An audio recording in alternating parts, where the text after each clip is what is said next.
سیدی یا حبیب اللہ، الصلاة والسلام علیکہ یا سیدی یا رحمت للعالمین وعلی آلک و اصحابک یا سیدی یا خاتم النبیین۔ حمد و صلات کے بعد عزت و احترام کے لائق برادران اسلام، احباب زیوکار، نماز جمعہ کی ادائیگی کے لیے جامع مسجد پیر مدرسہ کے خوبصورت ماحول میں ہم تشریف فرما ہیں۔ اللہ کریم نماز جمعہ کی جملہ برکات ہم سب کو عطا فرمائے۔ برادران اسلام، اسلامی ریاست حکم دیتی ہے، اس کی تابعداری ہم پہ لازم اور ضروری ہے۔ 29 ہوں یا 30 ہم نے رکھنے ہیں کیونکہ اللہ نے ہم پہ فرض کیے ہیں۔ باقی اس ماہ مقدس کی برکتیں سمیٹیں، کسی کے خلاف ہرزہ سرائک سے اپنی زبان کو قابو میں رکھنا چاہیے۔ ہو سکے تو کثرت سے درود و سلام پڑھیں، تلاوت کلام الہی کی سعادت حاصل کریں، اپنی زبان کو کسی کے خلاف بات کر کے آلودہ اس ماہ مقدس میں نہیں کرنا چاہیے۔ کتاب حکمت قرآن مجید صحیفہ نور میں بھی خالق ارض و سما نے ارشاد فرمایا، اے ایمان والو، تم پر روزے فرض کیے گئے جس طرح تم سے پہلی امتوں پہ روزے فرض کیے گئے تھے، تاکہ تم تقوی پرہیزگاری اختیار کرو۔ روزہ کا بنیادی مقصد اللہ نے بتا دیا۔ وہ مقصد کیا ہے؟ ہم اپنے سینے میں روزہ رکھ کے اللہ کا ڈر پیدا کریں، خشیت الہی کے نور سے اپنے دل کو مزین کریں اور اپنے جسم و جاں کو اللہ کے ڈر اور خوف سے آراستہ کریں۔ یہ ہے روزہ کا بنیادی مقصد، اولین مقصد۔ حدیث رسول میں آتا ہے، جو شخص صبح سے لے کر شام تک، میں دھیمے لہجے میں چند باتیں عرض کروں گا، جو شخص صبح سے لے کر شام تک بھوکا پیاسا رہے لیکن اس کے ساتھ ساتھ اس کی زبان جھوٹ بولے، اس کی زبان لہو و لعب کا ارتکاب کرے، اللہ کے نبی علیہ السلام فرماتے ہیں اللہ کریم کو ایسے شخص کے بھوکا پیاسا رہنے کی کوئی حاجت اور ضرورت نہیں ہے۔ روزہ اسی کا مقبول ہے، روزہ اسی کا رب کی بارگاہ میں قابل قبول ہے جو صبح صادق سے لے کر غروب آفتاب تک کھانے پینے والی اشیاء سے بھی اپنے آپ کو روک کے رکھے اور اس کے ساتھ ساتھ اپنی زبان اور اپنے جسم کو بھی حرام معاملات میں استعمال کرنے سے محفوظ رکھے، اس کا روزہ اللہ کی بارگاہ میں یقیناً قابل قبول ہے۔ روزہ کی حالت میں وہ معاملات سر انجام دینا جو نہ روزہ کی حالت میں جائز ہیں نہ روزہ کے علاوہ جائز ہیں، تو ایسی کیفیت اور ایسے معاملات انسان کو بجائے ثواب دینے کے عذاب کا مستحق ٹھہراتے ہیں۔ اس لیے اپنے جسم و جاں کا بھی روزہ ہونا چاہیے۔ رسول اللہ صلی اللہ علیہ وسلم کی حدیث ہے، لِكُلِّ شَيْءٍ زَكَاةٌ وَزَكَاةُ الْبَدَنِ الصَّوْمُ، ہر چیز کی زکوٰۃ اللہ نے رکھی ہے، ہر چیز کو پاک کرنے کا کوئی نہ کوئی طریقہ اللہ نے کائنات میں رکھا ہے۔ جسم کی زکوٰۃ یہ ہے کہ انسان روزہ رکھے، انسان کا جسم روزہ رکھنے سے پاک ہو جاتا ہے۔ اسی لیے روزے کی اتنی برکات، رحمتیں، برکتیں ہیں۔ ہم دیکھتے ہیں ایک حاجی حج بیت اللہ کی سعادت حاصل کرے تو جنت کا حقدار بنتا ہے، ایک سخی سخاوت کا مظاہرہ کرے جنت کا حقدار بنتا ہے، زکوٰۃ جس پہ فرض ہے زکوٰۃ دے جنت کا حقدار بنتا ہے، نمازی جس پہ نماز فرض ہے نماز ادا کرے جنت کا حقدار بنتا ہے۔ لیکن روزہ ایسا عظیم المرتبت عمل ہے، روزہ بندہ رکھتا ہے، بندے کو جنت نہیں بلکہ جنت والا ملتا ہے۔ اس لیے اللہ نے فرمایا الصوم لی وانا اجزی بہ، روزہ میرے لیے ہے اور میں رب ذوالجلال خود روزے کی جزا ہوں۔ علماء نے اس کے دو معنی بیان کیے ہیں۔ ایک تو یہ ہے کہ روزے کی جزا اللہ عطا فرمائے گا، جیسے بقیہ نیک اعمال کی جزا اللہ عطا فرماتا ہے۔ دوسرا معنی یہ ہے الصوم لی وانا اجزا بہ، اس عربی عبارت کا معنی علماء یہ بتاتے ہیں روزہ اللہ کی ذات کے لیے ہے، اور اللہ فرماتا ہے روزے کی جزا بندے کو میں اور کچھ نہیں عطا فرماتا، بندہ جو روزہ رکھے گا میں رب ذوالجلال خود اس کی جزا بن جاتا ہوں۔ گویا خالق ارض و سما نے روزہ دار کو بڑی عزت، عظمت اور شان عطا فرما رکھی ہے۔ حدیث رسول میں آتا ہے جنت کے 8 دروازے ہیں، ان میں سے ایک خاص دروازہ ہے جسے باب الریان کہا جاتا ہے، اور وہ دروازہ اسپیشلی پروردگار عالم نے ان لوگوں کے داخلے کے لیے بنایا ہے جو دنیا میں اللہ کے فرض کردہ روزے رکھتے رہے ہوں گے۔ روزہ داروں کو اس باب الریان سے جنت میں داخلے کا اعزاز اللہ عطا فرمائے گا۔ یہ خوش قسمتی ہے، یہ اعزاز کی بات ہے کہ اللہ نے ہمیں ان لوگوں میں شامل فرمایا ہے جو روزہ رکھنے والے ہیں، اور یقیناً ہمارا ایمان ہے کہ ہم اسی دروازے سے جنت میں داخل ہوں گے جو خالق ارض و سما نے باب الریان کے نام سے روزہ داروں کے لیے مختص کر رکھا ہے۔ اور یہاں سے ایک اور حدیث بھی یاد آ گئی، اس کا روزہ سے کوئی تعلق نہیں ہے، فضائل کے ساتھ تعلق ہے۔ میں بارہا مواقع پہ پہلے بھی وہ حدیث سنا چکا ہوں۔ رسول کریم رحمت کائنات علیہ السلام نے ارشاد فرمایا جو خوش نصیب انسان وضو کرے اور اچھے طریقے سے وضو کرے، اور وضو کرنے کے بعد دوسرا کلمہ اشہد ان لا الہ الا اللہ وحدہ لا شریک لہ واشہد ان محمدا عبدہ ورسولہ اپنی زبان سے تلاوت کرے، خالق ارض و سما جنت کے 8 دروازے اس خوش نصیب انسان کے لیے کھول دیتا ہے۔ اللہ فرماتا ہے من ایہما شئتا، جہاں سے بھی جنت میں داخل ہونا چاہتا ہے داخل ہو جا، تیرے لیے 8 دروازے کھلے ہیں۔ یہ اعزاز وضو کرنے والے کو اللہ عطا فرماتا ہے جو وضو کے بعد دوسرا کلمہ اپنی زبان پہ لاتا ہے۔ یہ خیر اور برکت بھی حاصل کرنے کی سعادت حاصل کرنی ہے۔ آقا حضور رحمت کائنات علیہ السلام کی کثیر التعداد احادیث کا نچوڑ یہ ہے، روزہ اللہ تعالیٰ اور بندے کے درمیان ایک راز ہے، روزہ نور ہے، روزہ روشنی ہے، روزہ ہدایت ہے، اور روزہ بندے کو جنت کا حقدار بھی بناتا ہے اور جنت والے کا بھی حقدار بناتا ہے۔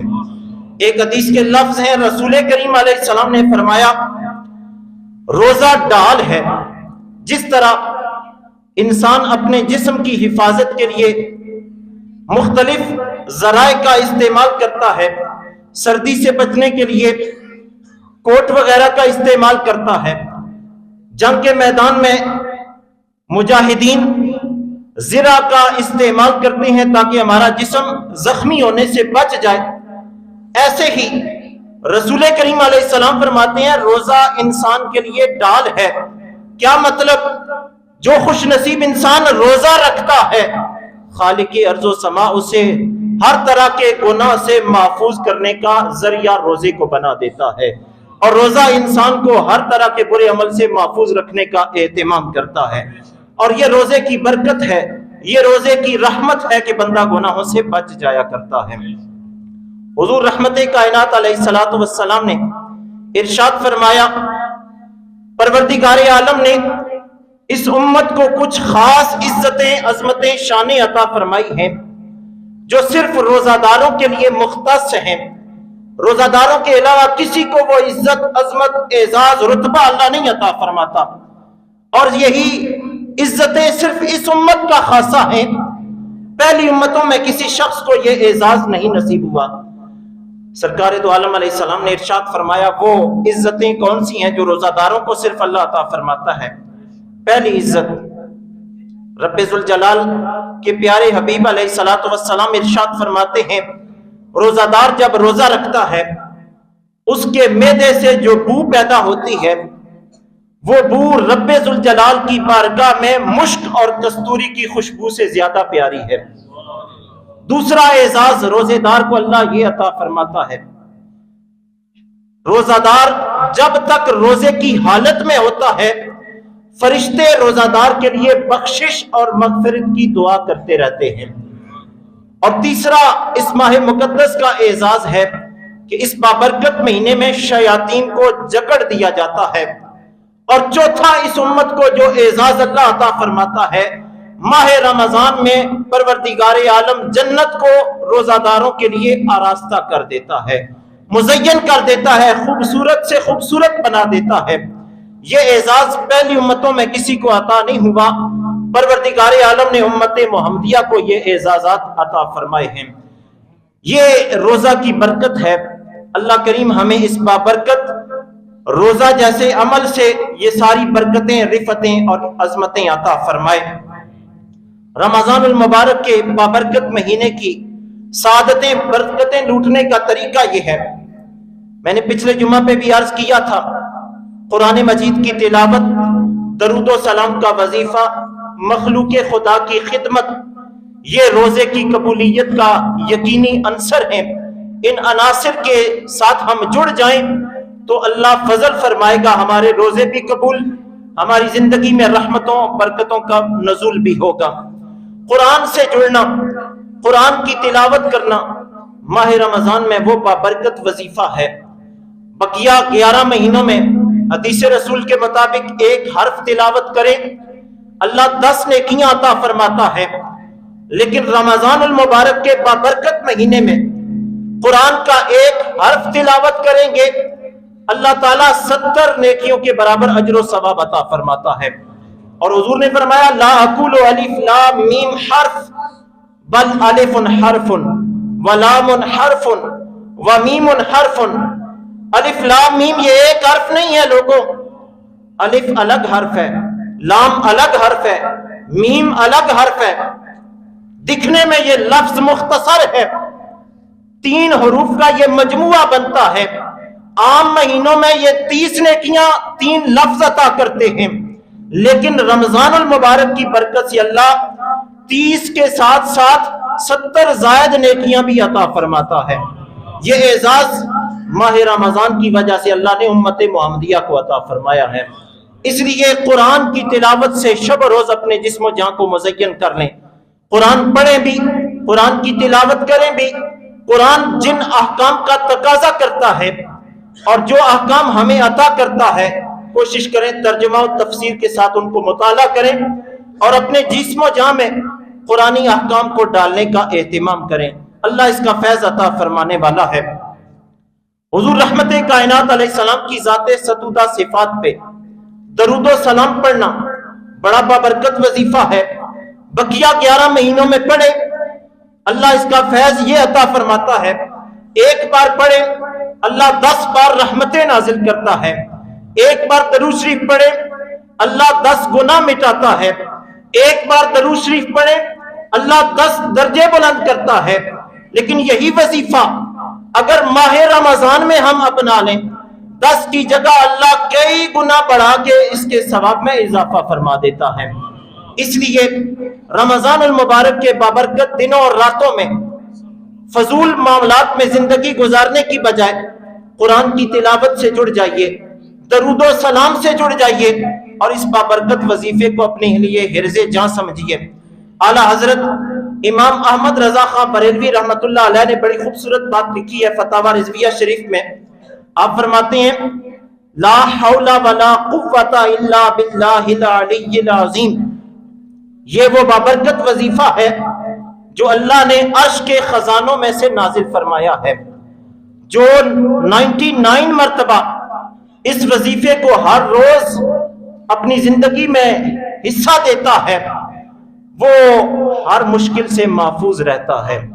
اس لیے یہ وظیفہ بھی ہمیں اپنانے کی عادت ڈالنی چاہیے۔ ایک تابعی گزرے ہیں، نام ہے حضرت سہل بن عبداللہ تستری رحمت اللہ تعالی علیہ۔ ان کی زندگی کا یہ معمول تھا، شہر کو چھوڑ دیا، جنگل کو آباد کیا، ویرانے میں جا کے ڈیرا ڈال لیا۔ ایک شخص ان کے پاس زیارت کے لیے گیا، ملاقات کے بعد کہنے لگا حضرت ویرانے میں آ کے آپ نے ڈیرا لگایا ہوا ہے، اچھی بات ہے، اللہ اللہ کرتے ہیں، اللہ کی بندگی میں شب و روز صرف کرتے ہیں، آئیں کبھی شہر کی رونق بھی دیکھیں، شہر کے اندر جو روشنیاں ہیں، چمک دمک ہے، اس کا بھی زیارت کریں، کبھی تشریف لائیں۔ تو حضرت سہل بن عبداللہ تستری رحمت اللہ علیہ نے بڑی خوبصورت بات کہی. فرمایا شہر جا کے کیا کرنا ہے؟ میں اس جنگل ویرانے میں بیٹھ کے جب اللہ سے باتیں کرنا چاہتا ہوں تو یوں کرتا ہوں کہ اللہ کا قرآن کھول کے بیٹھ جاتا ہوں, قرآن کی تلاوت کرتا ہوں, میں یوں سمجھتا ہوں کہ اللہ سے باتیں ہو رہی ہیں. اور جب پروردگار عالم سے مزید گفتگو کا شوق پیدا ہو, عبادت کے لیے اپنے آپ کو کھڑا کر لیتا ہوں, رب کی بندگی میں مصروف کر لیتا ہوں, اللہ سے مزید کلام بھی ہو جاتا ہے, گفتگو نماز کی صورت میں ہو جاتی ہے. اس لیے مجھے بازار کی رونق اور شہر کی چمک دمک متاثر نہیں کر سکتی. کہنا یہ چاہتا ہوں, آئیے اس بابرکت مہینے میں خود کو بھی مقید کر لیں, بازار کی رونق نہ بنیے, شہر کی چمک دمک نہ دیکھیے, اگر ضرورت پڑے تو جائیں, ورنہ خود کو مقید کر کے اللہ اللہ کرنے کی عادت ڈالیے. تلاوت کلام الہی سے اپنے جسم کو مزین کر لیجئے, شب و روز بندگی خدا میں صرف کرنے کا اہتمام کریں. اللہ اس کا فیض زندگی میں ضرور عطا فرمائے گا, اگلے جہاں میں یقیناً اس کی برکتیں اللہ عطا فرمانے والا ہے. حضور رحمت کائنات علیہ السلام کی ایک خوبصورت حدیث ہے. حضرت امام بخاری رحمت اللہ علیہ نے اس حدیث کو الادب المفرد کے اندر نقل فرمایا ہے. رسول کریم علیہ السلام نے ارشاد فرمایا, بلکہ حدیث کا کچھ حصہ اس طرح کا ہے, حضور کے مبارک منبر شریف کے 3 سٹیپ تھے, 3 سیڑھیاں تھیں. اللہ کے نبی علیہ السلام پہلے زینے پہ قدم رکھا, اپنی مقدس زبان سے فرمایا آمین. جب حضور نے اپنے مبارک منبر کے دوسرے سٹیپ پہ دوسرے زینے پہ قدم رکھا, سرکار نے فرمایا آمین. جب منبر مبارک کے تیسرے سٹیپ پہ قدم رکھا, فرمایا آمین. صحابہ حیران ہوئے, سرکار سے پوچھا یا رسول اللہ صلی اللہ علیہ وسلم, آج آپ نے معمول سے ہٹ کے ایک عمل کیا ہے, پہلے بھی آپ اپنے منبر شریف پہ تشریف فرما ہوتے ہیں, اپنے منبر کی ہر زینے پہ قدم رکھتے ہوئے کبھی آپ نے آمین نہیں کہا, آج آپ نے خلاف معمول 3 سٹیپ پہ چڑھتے ہوئے 3 دفعہ آمین کہا ہے, بات سمجھ نہیں آئیے, وجہ اور وضاحت فرما دیجئے. آقا کریم رحمت کائنات علیہ السلام نے ارشاد فرمایا, اے میرے صحابہ, جب میں منبر شریف کے پہلے زینے پہ قدم رکھنے لگا, میرے پاس اللہ کا جلیل القدر فرشتہ سید الملائکہ حضرت جبریل امی علیہ السلام تشریف لایا. عرض کرنے لگے, اے اللہ کے رسول صلی اللہ علیہ وسلم, ہلاک ہو جائے آپ کی امت کا وہ شخص جس نے رمضان المبارک کا بابرکت مہینہ پایا اور اپنے گناہوں کی بخشش نہ کروا سکا. میں نے جبریل کی دعا پہ آمین کہہ دیا, دوسرے زینے پہ قدم رکھا, جبریل حاضر ہوئے, عرض گزار ہوئے, یا رسول اللہ ہلاک ہو جائے آپ کی امت کا وہ شخص جس نے والدین کو بڑھاپے کی عمر کو پایا اور ان کی خدمت کر کے جنت نہ حاصل کر سکا. جبریل نے دعا کی, میں نے آمین کہہ دیا. تیسرے زینے پہ قدم رکھا, جبریل حاضر ہوئے, عرض کی, یا رسول اللہ صلی اللہ علیہ وسلم, ہلاک ہو جائے آپ کی امت کا وہ شخص جس کے سامنے آپ کا نام نامی اس میں مبارک لیا جائے اور اس کی زبان درود و سلام نہ پڑے. سرکار فرماتے ہیں, جبریل نے دعا کی, میں نے آمین کہہ دیا. حدیث سنانے کا مقصد یہ ہے کہ رمضان شریف کا بابرکت مہینہ بھی ہے, اور اگر والدین حیات ہیں ان کی خدمت کر کے رمضان شریف کے اس بابرکت مہینے میں اپنے گناہوں کی بخشش کا اہتمام کریں. اور جب بھی رسول پاک علیہ الصلوۃ والسلام کا اسم مبارک سنیں تو زبان پہ درود و سلام جاری رکھنا چاہیے. یہ وہ عظیم عمل ہے کہ جب ہم اس عمل پہ آ جائیں گے تو جبریل کی دعا سے اور حضور کی وہ جو آمین ہے اس کے زمرے سے ہم باہر نکل آئیں گے. یہ ہمارا ایمان ہے. دعا کرنے والا سید الملائکہ ہو اور دعا پہ آمین کہنے والا سید الانبیاء ہو, ایسی دعا کی قبولیت میں کوئی شک نہیں رہتا, یقینی قبول ہوتی ہے. ہم نے ایسی دعا کی زمرے سے نکلنا ہے تو کوشش کریں, رمضان شریف کے بابرکت دنوں کی قدر کریں, گناہ کو بخشوانے کا اہتمام کریں, والدین کی خدمت کریں, رسول کریم علیہ السلام پہ درود و سلام پڑھیں. اللہ اس کا فیض عطا فرمائے گا. آخر میں یہ اعلان سماعت فرما لیں, امسال صدقۃ الفطر یا ایک دن کے روزے کا فدیہ علماء کے مطابق کم از کم 240 روپیہ، زیادہ سے زیادہ جو اشخاص صاحب حیثیت ہیں وہ جتنا مرضی دیں، اللہ نے اگر نوازا ہے تو زیادہ بھی دے سکتے ہیں، کم از کم 240 روپیہ۔ اور جو احباب رمضان شریف کے بابرکت روزے نہیں رکھ سکتے عذر کی وجہ سے، بیماری کی وجہ سے، ان کے لیے فدیہ صوم بھی پر ڈے کے حساب سے 240 ہے، پورے مہینے کا حساب کر لیں، جتنے پیسے بنتے ہیں وہ کسی حقدار تک پہنچانے چاہیے۔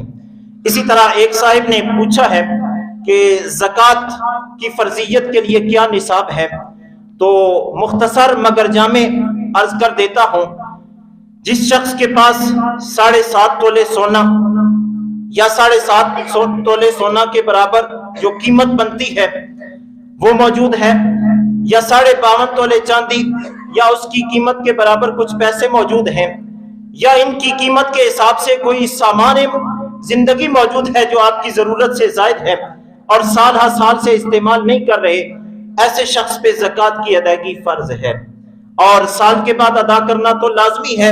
اگر کوئی سال سے پہلے بھی سال پورے کی زکوٰۃ دینا چاہے تو کوئی حرج نہیں۔